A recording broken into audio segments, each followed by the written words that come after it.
So how in the world do you take a faith that's 2,500 years old and make it feel alive and relevant today? I mean, that is a huge, huge challenge. But one monk, Master Hsing Yun, spent his entire life figuring it out. Okay, let's dive into this incredible story of radical transformation. To really get it, you have to picture post-war Taiwan. For any young person back then, Buddhism felt like something from a museum. You know, it was seen as a religion for old folks, all silent rituals, dusty temples, and ancient chants that just didn't connect with the energy and the problems of their everyday lives. Right. So, while a lot of other people were debating abstract theories, Master Hsing Yun believed that a revival wasn't going to come from writing essays. Nope. It had to be built through doing, through action, through things that connected with people right where they were. To really appreciate the scale of what he accomplished, we first have to understand just how deep the problem he was facing really was. The most important thing to grasp here is that Buddhism wasn't just unpopular. It was seriously at risk of becoming irrelevant. It was seen as something that only happened behind temple walls, totally cut off from the hopes, the dreams, and the pop culture of young people.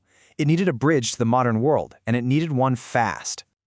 So how did he tackle this massive challenge? Well, his solutions were anything but traditional. In fact, to a lot of people, they were downright rebellious. And what's so fascinating about this is the contrast. It's just night and day.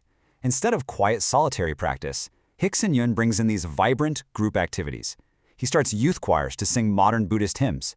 He writes and puts on stage plays based on Buddhist stories. And yeah, he even started basketball teams. He was literally taking the heart of the faith outside the temple and into the streets, into the community. As you can imagine, this was not a popular move with everybody. The conservative old guard was furious. They actually called him a great demon king and said he was destroying the faith. But Hsing Yun was totally unfazed, famously declaring that he was so committed, he'd do it even if it cost him his life. And he wasn't just using sports as some kind of gimmick.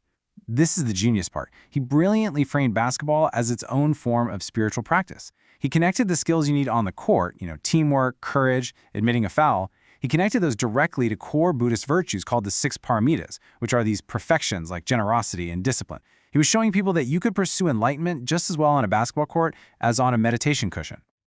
But getting the local youth engaged was only step one. To really bring Buddhism into the modern era, he knew he had to embrace the most powerful tools of his time, mass media. And this just lays out his strategy perfectly. He starts in the 50s with what was cutting edge back then, slide projectors and radio shows. But as the technology changed, so did he. He jumped into television, then launched a whole satellite TV station, and eventually, he even built a 4D immersive cinema to tell the story of the Buddha. He was constantly asking, what's the best way to get this message out there right now? And the impact? It was immediate, and it was absolutely massive. His very first TV program, Guang, was reaching almost 2 million viewers for every single episode.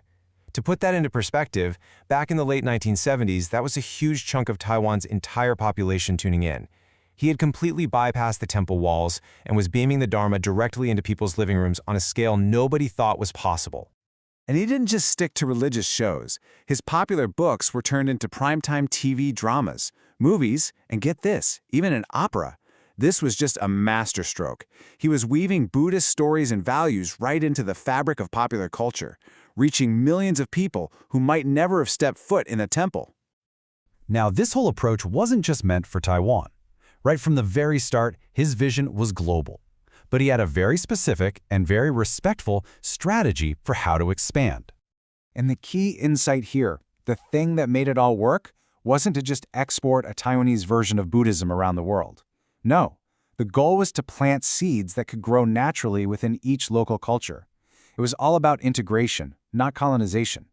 He told his disciples to learn the local language, to learn the local customs, and find that common ground. And this slide just shows you how incredibly successful that was. In Australia, Buddha's birthday is now a major public cultural festival. In Brazil, the local temple celebrates the traditional corn harvest festival. And in the Philippines, which is deeply Catholic, a musical about the Buddha's life is performed entirely by local Catholic students. I mean, that's just an amazing example of religious harmony. At the same time, he took traditional Buddhist arts and put them on the world stage.